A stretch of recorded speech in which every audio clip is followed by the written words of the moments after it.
நண்பர்களுக்கு வணக்கம். இந்த மாசி பட்டத்தில் கோடைக்கால செடிகளுக்கு என்னென்ன செடிகள் நாம் தோட்டத்தில் பயிர் பண்ணலாம் அப்படிங்கிற வகையில் 2 விதமான வெள்ளரிக்காய் செடி நடவு பண்ணியிருக்கோம். இது பாருங்கள், நாட்டு வெள்ளரி.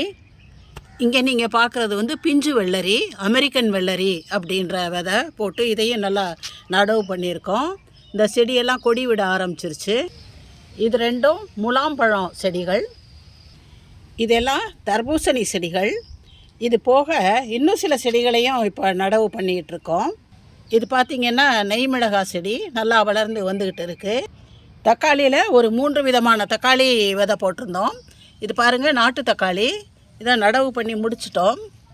ஒரு 3 தொட்டியில் இங்கே இருக்குது. 3 தொட்டி ஷேட் நெட்டுக்கு வெளியில் வேறு. மொத்தம் 6 தொட்டியில் நாட்டு தக்காளி இப்போ நடவு பண்ணியிருக்கோம். இதெல்லாம் போக இன்னும் 2 விதமான தக்காளி கண்ணுங்க நட வேண்டி இருக்குது. இப்போ நீங்கள் இங்கே பார்க்குறது மஞ்சள் குடம் தக்காளி. இதை இன்றைக்கி நாம் நடவு பண்ணிக்குவோம். எப்படி நடவு பண்ணலாம் அப்படிங்கிறத பார்க்கலாம் வாங்க. இங்கே பார்த்தீங்கன்னா வாட்டர் கேனில் அது 1, இது 2, 3, 4 வாட்டர் கேனில் மண்கலவை எடுத்து உரமெல்லாம் போட்டு தயாராக வச்சுருக்கோம். நடவுக்கு முன்னாடி கொஞ்சம் மண்புழு உரம் சேர்த்துக்கிட்டா சும்மா கொஞ்சம், இந்த பாருங்கள், ஒரு அரை கைப்பிடி அளவு சேர்த்துக்கிட்டோம் அப்படின்னு சொன்னாக்க இந்த உடனடியாக வேர்கள் பிடிச்சி வளர்கிறதுக்கு அது உதவி செய்யும். போட்டுட்டு இந்த மாதிரி மண்ணை கலந்து விட்டுறலாம். இந்த மாதிரி இந்த 4 தொட்டிங்கள்லையும் போட்டுக்குவோம். இந்த மாதிரி தான் நான் செய்வேன். அப்படியே நல்லா செழிப்பமாக டப்புன்னு பிடிச்சி வளர்ந்துடும். இதுலையும் போட்டுக்கலாம்.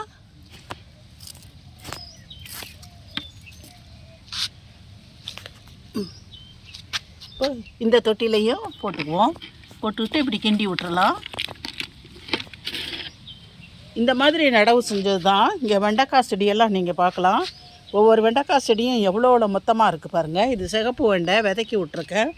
பாருங்கள், மரம் மாதிரி 8 அடி உயரத்துக்கு மேலே வளர்ந்து இன்னுமே காய்ச்சிக்கிட்டு இருக்குது. ஆடிப்பட்டத்துக்கு போட்டது அதெல்லாம் நுனியில் எல்லாம் ஒடிச்சு விட்டுட்டேன். ஒடிச்சு விட்ட பிறகும் கூட கீழே இருந்து பக்க கன்றுகள் எவ்வளோ காய் காய்க்குதுன்னு பாருங்கள். இங்கே பாருங்கள், இந்த மாதிரி தான் மண்கலவை தயார் பண்ணி அதை நட போகும் பொழுது மண்புழு உரம் கொடுத்து நடுறதுனால நமக்கு இவ்வளவு. இதுலேயும் எவ்வளோ காய்கள் இருக்குது பாருங்கள். இதெல்லாம் விதைக்கி விட்டுருக்கேன். இந்த நர்சரி தொட்டியில் முதல்ல தண்ணி ஊற்றி ஈரமாக வச்சுருக்கேன். ஒவ்வொரு கண்ணாக இப்படி பிடுங்கி நடுறதை விட அப்படியே கவுத்துட்டு அதில் இருக்கிற மண்ணோடவே நட்டோன்னாக்கா சீக்கிரம் பிக்கப் ஆயிரும். இப்போ இதை இந்த முறத்தில் நான் கவுத்துட்டு உங்களுக்கு காட்டுறேன். இப்போ முறத்தில் கவுத்தாச்சு பாருங்கள். இந்த கண்ணுங்கள்லே நாம் இப்போ செலக்ட் பண்ணலாம். மொத்தமான கன்று, செழிப்பாக இருக்கிற கன்று, அதாவது 3 இலைகள் விட்டுருக்கணும். இங்கே பாருங்கள், 1, 2, 3, 4வது இலையே வந்துருச்சு. இந்த மாதிரி மொத்தமாக செழிப்பாக இருக்கிற இந்த கண்ணுங்களை இப்படி மண்ணோடு சேர்த்து எடுக்கணும். இது பாருங்கள், மண்ணோடு சேர்த்து எடுத்துட்டு நடுவில் ஒரு குழி, இதை வைக்கிற அளவுக்கு ஒரு குழி போட்டுட்டு அந்த மண்ணோடவே சேர்த்து நடவு பண்ணிடணும். ரொம்ப அமுக்கக்கூடாது. லேசாக அமுத்திட்டு இப்படி மண்ணை அணைச்சிடணும். மண்ணை அணைச்சிட்டு தண்ணி ஊற்றிக்க வேண்டியது தான். லேசாக தண்ணி ஊற்றினா போகிறோம். ஆல்ரெடி மண்ணில் தண்ணியெல்லாம் ஊற்றி வச்சுருக்கு. இந்த மாதிரி தண்ணி ஊற்றிக்குவோம். இது மாதிரி எல்லா கண்ணுங்களையும் நட்டுறலாம். மஞ்சள் குடந்தக்காளி நட்டாச்சு. மீதி இருக்க கண்ணுங்களை அதே தொட்டிலே வச்சுருக்கோம். நமக்கு க்ரோ பேக்கு ஏதாவது காலி ஆனாக்க பிற்பாடு நட்டுக்குவோம். எல்லா தொட்டிலையும் இப்போ நடவு செய்து முடிச்சாச்சு. அடுத்தது இது லைபீரியன் தக்காளி.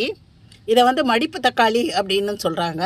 இதில் பாருங்கள், தண்ணி ஊற்றி வச்சுருக்கோம். இப்போ இதையும் இந்த முறத்தில் கவுத்துக்குவோம். இப்போ இதையும் நடவு செய்துக்கலாம். நல்ல கண்ணாக பார்த்து செலக்ட் பண்ணி எடுத்து ஒரு 3 தொட்டியில் நடவு செஞ்சுக்கலாம். மடிப்பு தக்காளி 3 தொட்டியில் நடவு பண்ணி முடித்தாச்சு.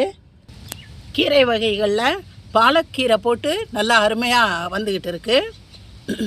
மாடிப்படிக்கு கேட்டு போட்டுட்டதுனால பெருச்சாலிகிட்டேருந்து ஓரளவு காப்பாற்றிக்கிட்டு இருக்கோம். இந்த சீசனுக்கு விதை போட்டு நடவு செய்த இந்த மணத்தக்காளி கீரை நல்லா வளர்ந்து வந்துக்கிட்டு இருக்கு. அப்படியே புதர் மாதிரி வளர்ந்துருக்கு பாருங்கள். அடுத்தது இந்த சிகப்பு பசலைக்கீரை. ஒவ்வொரு இலையும் எவ்வளோ பெருசு இருக்குது பாருங்கள். என் கையோட அகலத்தை விட இது அகலம் ஜாஸ்தியாக இருக்குது. இந்த கீரை அவ்வளோ அருமையாக வளர்ந்து வந்துக்கிட்டு இருக்கு. கொடி பசலை, சிகப்பு கொடி, கொடி பசலை இங்கேயும் இந்த கீரை பேக்லேயும் நட்டிருக்கோம். பக்கத்தில் கரிசலாங்கண்ணி, வெள்ளை கரிசலாங்கண்ணி வளர்ந்து வந்துக்கிட்டு இருக்குது. இங்கே பார்த்திங்கன்னா இது சிகப்பு பொன்னாங்கண்ணி கீரை. இதுவும் நல்லா செழிப்பமாக நல்லா வளர்ந்து வந்துக்கிட்டு இருக்குது. இது மாதிரி தை மாசி பட்டத்துக்கு போட்ட செடிகள் எல்லாம் நல்லாவே வளர்ந்து வந்துக்கிட்டு இருக்குது. இது கத்தரி. இன்னும் ஒரே ஒரு செடி நட வேண்டி பாக்கி இருக்குது. அது என்ன செடின்னா கொத்தவரங்காய் செடி தாங்க. 3 முறை விதை போட்டு வரவே இல்லை, முளைக்கவே இல்லை. இப்போ 4வது முறையாக விதை போட்டிருக்கேன். இப்போ தான் கொஞ்சம் லேசாக முளைக்க ஆரம்பிச்சிருக்கு. அதுவும் கன்று பெருசாக வந்த உடனே நடவு செய்து முடிச்சிட்டோன்னு சொன்னாக்க இந்த தை மாசி பட்டத்துக்கு நடவு வேலைகள் எல்லாமே அதோட முடிஞ்சு போயிடும். இதோட இந்த வீடியோவை முடிச்சுக்கலாம். இந்த வீடியோ பிடிச்சிருந்தா லைக் பண்ணுங்கள், ஷேர் பண்ணுங்கள், கமெண்ட் பண்ணுங்கள், சப்ஸ்கிரைப் பண்ணுங்கள். நன்றி, வணக்கம்.